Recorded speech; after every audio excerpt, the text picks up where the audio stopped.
Hi guys, today we are going to talk about zoom versus prime lenses, one of the oldest controversies in the book as far as I can remember in the photography industry, and how that decision can completely transform your photography.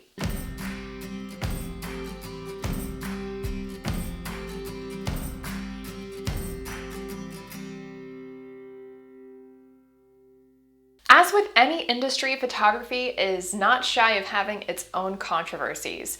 Do you shoot Canon or Nikon? Do you have a shoulder strap or a hand strap? Do you like a lens filter or a lens hood? And today we're going to talk about one of the most common controversies, which is prime versus zoom lenses.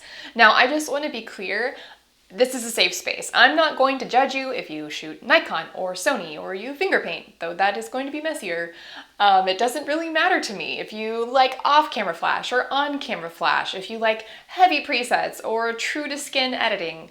Whatever it is, this is a safe space, and I firmly believe that there is enough business and there are enough preferences out there for everyone to be able to shoot and edit how they want. But today I want to dive into my decision-making process when it came to prime and zoom lenses and maybe help you in your decision-making process as well. So when I first got started in photography, it seemed to be the pervasive opinion that prime lenses were the shiz.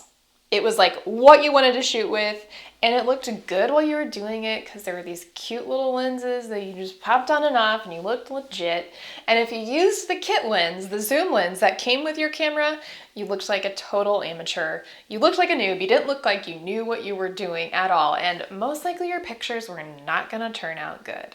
So for those of you that don't know, a prime lens is something that has a fixed focal length, meaning it doesn't change if you can zoom or not. So if you've heard someone say, I just love my 35mm, or I can't take my 50mm off my camera, which was me at one point, they are referring to a prime lens. The way that you zoom a prime lens is by moving closer or forward to whatever it is that you are photographing. One of my favorite old jokes about shooting prime lenses is, how do you zoom a prime lens? Oh, well, with your feet, of course. Now, those in the prime camp will almost always say that because they shoot prime, their pictures are just better. They're crisper, they're sharper, they have better color clarity. Typically, they allow you to shoot in a wider aperture, allowing you to shoot in lower light, have yummier blurry backgrounds, and then you can have less grain because you can get so much more light into your lens. Kind of hard to argue with, right? Like, end of story.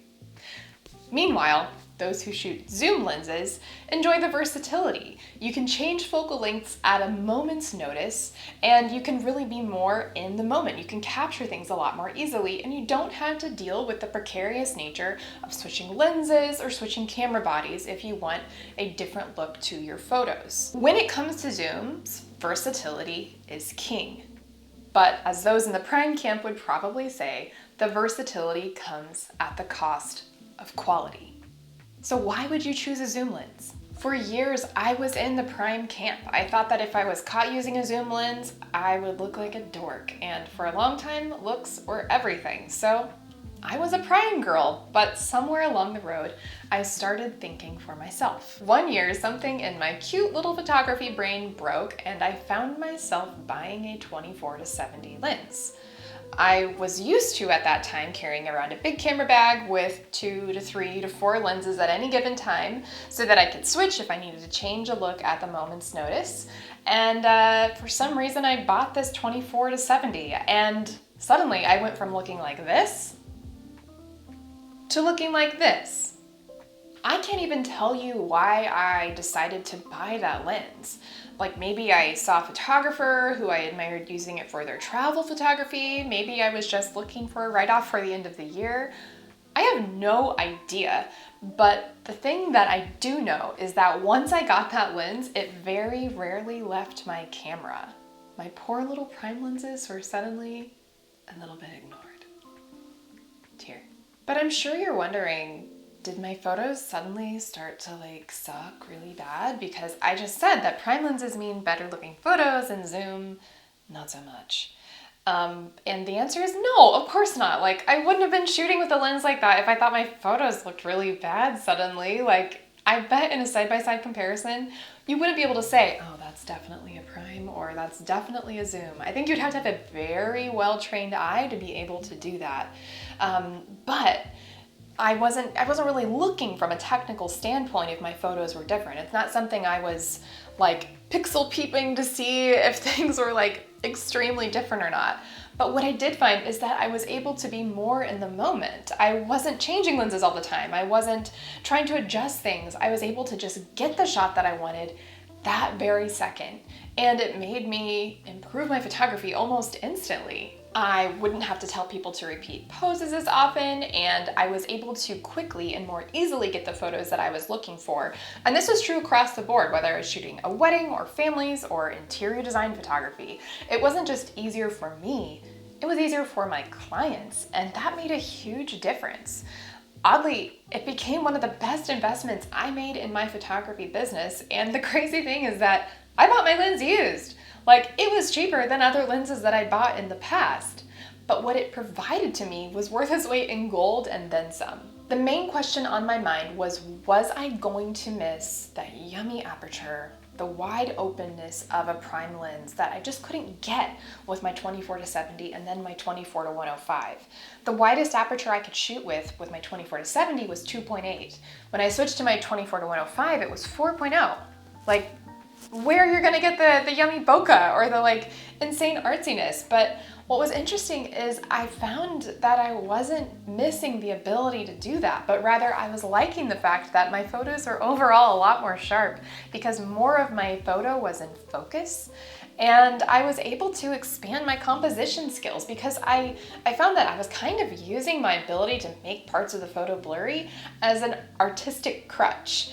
And I found myself using like composition and lighting in a more complicated and interesting way to make an interesting photo and to tell a story a lot better.